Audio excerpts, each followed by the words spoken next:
Suresh Rathi group की तरफ से आज सोमवार 14 अगस्त के दिन आप सभी का स्वागत है।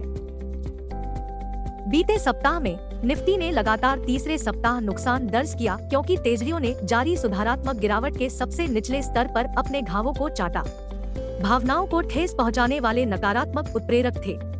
एक, आरबीआई द्वारा इन्फ्लेशन अनुमानों में बढ़ोतरी। एमपीसी ने रेपो दर को 6.5% पर अपरिवर्तित रखा। FY 24 के लिए इन्फ्लेशन 5.4% आंकी गई। अपने पूरे साल के इन्फ्लेशन अनुमान को बढ़ाने के आरबीआई के फैसले से बाजार की अपेक्षा से अधिक लंबी अवधि तक दरें बढ़ने की संभावना बढ़ गई है। इसलिए दिन भर के लिए इन्फ्लेशन की बढ़ती चिंताओं की पृष्ठभूमि में सड़क 14 अगस्त को जुलाई के लिए CPI डेटा पर बारीकी से नजर रखेगी, जो कि सब्जियों की ऊंची कीमतों के कारण आरबीआई द्वारा निर्धारित 6% की सीमा को पार करने की उम्मीद है, जबकि पिछले साल यह 4.81% थी। जून मार्केट ट्रेंड्स। वैश्विक संकेत नकारात्मक है। शुक्रवार के कारोबार में FIIs ने 3073 करोड़ रुपए के शेयर बेचे। दिन के लिए मार्केट ब्रेथ नकारात्मक रहने की संभावना है। भावना अनिश्चित होने की संभावना है। निफ्टी के तकनीकी विशेषज्ञ दैनिक चार्ट पर मंदी वाली मोमबत्तियों का सुझाव दे रहे हैं। F और O विकल्प डेटा निफ्टी की 19,100 और 19,800 क्षेत्र की सीमा का सुझाव देता है। इंडिया VIX 11.52 के स्तर पर है। निफ्टी PCR 0.98 पर है। बैंक निफ्टी PCR 1.14 पर है।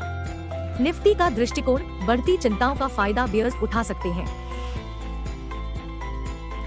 तकनीकी विशेषज्ञ हमें निफ्टी और बैंक निफ्टी के बारे में क्या बताते हैं। Nifty CMP 19,428, bank Nifty CMP 44,199। तकनीकी रूप से कहें तो 19,268 अंक पर तत्काल नकारात्मक जोखिम के साथ मंदड़ियां पूरी तरह से नियंत्रण में है। निफ्टी केवल 19,757 अंक से ऊपर जाने पर ही शेर की तरह दहाड़ सकता है। जब तक निफ्टी 19,757 अंक को पार नहीं कर पाता, सावधानी ही ज्ञान मंत्र होना चाहिए। बैंक निफ्टी के लिए प्रमुख इंट्राडे प्रतिरोध 45,500 अंक पर है। बैंक निफ्टी का महत्वपूर्ण सपोर्ट अब 43,365 अंक पर है। अब कुछ अहम बातें जो समझना जरूरी। व्यापारियों को अस्थिरता के लिए तैयार रहना पड़ सकता है, क्योंकि अमेरिकी उत्पादक कीमतों की गर्म रीडिंग से व्यापक बिक्री हो सकती है। उम्मीद है 2 जुलाई 23 में अमेरिका में उत्पादक कीमतों में महीने दर महीने 0.3% की वृद्धि के बाद अस्थिरता प्रमुख होगी, जो जनवरी के बाद से सबसे बड़ी वृद्धि है और 0.2% के बाजार पूर्वानुमान से ऊपर है। यह हमें आज के आह्वान पर लाता है, जो बताता है कि इन्फ्लेशन अभी भी तूफान की आशंका में है। इसके अलावा मंदी के पूर्वाग्रह को बरकरार रखना चीन की मंदी की आशंका है। चीन की आर्थिक स्थिरता को लेकर चिंताएं बढ़ गई हैं। दिलचस्प बात यह है कि दुनिया भर की अर्थव्यवस्थाएं मुद्रास्फीति से जूझ रही हैं, लेकिन चीन अपस्फीति की ओर बढ़ता दिख रहा है। जुलाई में चीनी उपभोक्ता कीमतों में गिरावट आई और फैक्ट्री गेट कीमतों में भी गिरावट आई, क्योंकि दुनिया की दूसरी सबसे बड़ी अर्थव्यवस्था मांग को पुनर्जीवित करने के लिए संघर्ष कर रही थी।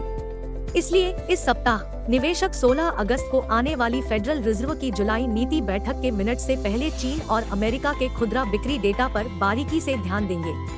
कम आपूर्ति की बढ़ती चिंताओं के बीच WTI क्रूड ऑयल 83 $20 प्रति बैरल पर मंडरा रहा है, जो 9 महीने के उच्चतम स्तर पर है, जो 2 नवंबर 22 के बाद सबसे अधिक है।